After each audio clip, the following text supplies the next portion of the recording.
할렐루야. 주님께서 오늘 한날의 삶도 우리에게 은총을 부어주셔서요, 어디를 가나 하나님 나라를 맛보는 복된 하루가 되시기를 축복합니다. 잠언 21장 15절 말씀을 다시 읽겠습니다.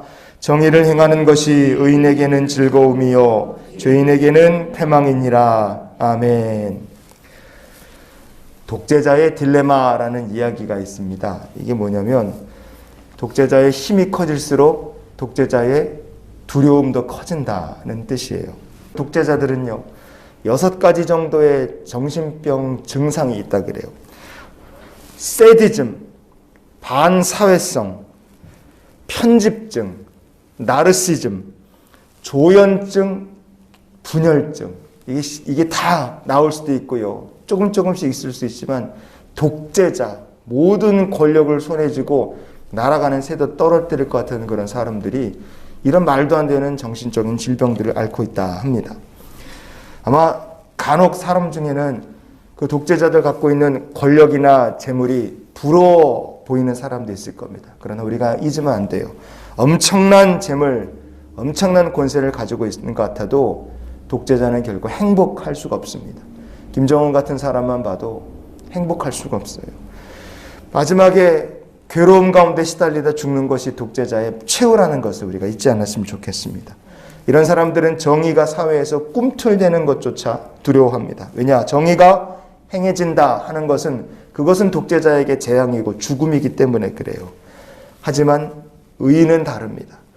정의를 행하는 것이 의인에게 큰 즐거움이고, 의인은 힘을 다해서 정의를 행합니다. 왜 그러느냐? 잠언 21장 3절에 보면 이렇게 말씀합니다. 공의와 정의를 행하는 것은 제사 드리는 것보다 여호와께서 기쁘게 여기시느니라. 아멘.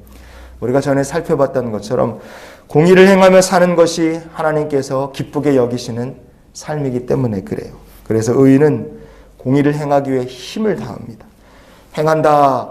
잠언 21장 3절에 나온 행한다. 오늘 본문에도 정의를 행하는 것 그랬어요. 행한다고 번역이 된 이 말씀들이 3절에서는 아소흐, 오늘 본문에서는 아소트 이렇게 되어 있습니다. 말은 조금 다르지만 뜻은 동일합니다. 행한다, 그리고 이 두 가지 아소흐, 아소트라는 말에는 각각 스퀴즈, 쥐어 짠다는 뜻이 들어있어요. 최선을 다해서, 힘 다해서 어려운 상황 속에서도 이 의인은요, 하나님의 은총을 힘입어서 정의를 행하고 하나님께서 기뻐하시는 삶을 산다, 이겁니다. 우리도 그렇게 이 시대에 하나님의 은총을 힘입어서 하나님께서 기뻐하시는 삶을 사는 믿음의 성도가 될 수 있기를 원합니다.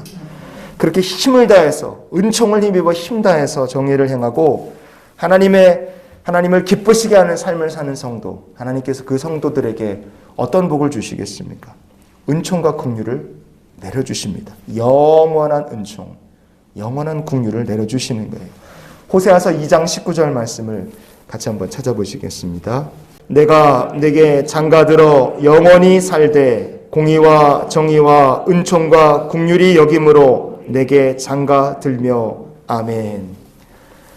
하나님 주시는 은총을 힘입어서요, 정의를 행하고 믿음으로 사는 성도에게 하나님께서 긍휼과 은총을 주시는데요, 영원히 긍휼과 은총을 베풀어 주신다 하는 것을 우리가 잊지 않았으면 좋겠습니다. 은총과 긍휼을 부어주시고, 그뿐인가, 그렇게 은총과 긍휼을 부어주시면 그 성도의 인생, 그 민족과 나라가 공의로 바로 서게 됩니다. 그럼 그 인생이, 그 민족이 이렇게 되는 거예요. 이사야서 54장 14절 말씀을 같이 한번 읽어보시겠어요? 너는 공의로 설 것이며 학대가 내게서 멀어질 것인즉 내가 두려워하지 아니할 것이며 공포도 내게 가까이 하지 못할 것이라. 아멘.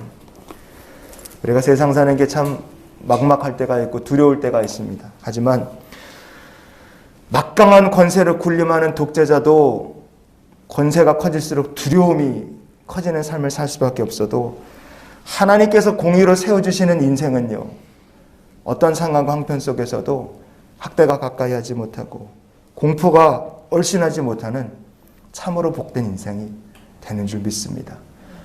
어떻게 이렇게 살 수 있습니까? 하나님께서 주시는 은총을 힘입어서 우리가 정의를 행하고 하나님께서 기뻐하시는 삶을 살 때 공의로 바로 서게 될 줄 믿습니다. 우리는 그럼 어떤 삶을 살아야 할까? 은총을 힘입어서 정의를 행하는 삶을 사는 거예요.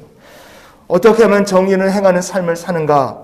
하나님의 은총을 먼저 입어야 되고요. 그 은총을 배워야 되고 그 은총을 따라서 행하는 삶을 살면 됩니다. 그럼 이런 복들을 우리가 누리게 될 줄 믿습니다. 하지만 패망이 찾아오는 죄인의 삶, 오늘 본문의 뒷부분에 나오는 패망이 찾아오는 죄인의 삶은 무엇일까? 그들의 삶은 어떠할까? 성경은 이렇게 이야기합니다. 마지막으로 보시겠습니다. 이사야서 26장 10절입니다. 악인은 은총을 입을지라도 의를 배우지 아니하며 정직한 자의 땅에서 불의를 행하고 여호와의 위엄을 돌아보지 아니하는도다. 아멘. 의인은 은총을 힘입어서 배우고 행합니다. 근데 악인은 반대로 해요.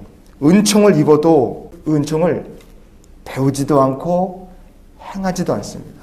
그러니 그 악인의 삶에는 패망이 찾아올 수밖에 없어요. 오늘 하루를 우리가 살면서 그래서 이런 기도로 우리가 살았으면 좋겠습니다. 하나님, 오늘도 우리들에게 주님의 은총 내려주시옵소서.